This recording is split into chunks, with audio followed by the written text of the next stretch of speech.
We believe ETFs are a technology no different than Bitcoin was a technology for asset storage. We believe the next step going forward will be the tokenization of financial assets. And that means every stock, every bond will have its own, basically, CUSIP. It'll be on one general ledger. Every investor, you and I, will have our own number, our own identification.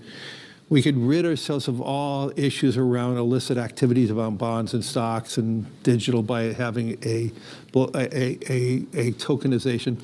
But the most importantly thing, we could customize strategies through tokenization that fits every individual.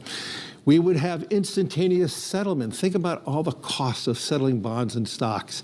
But if you had a tokenization, everything would be immediate because it's just a line item. And so we believe this is a technological transformation for financial assets.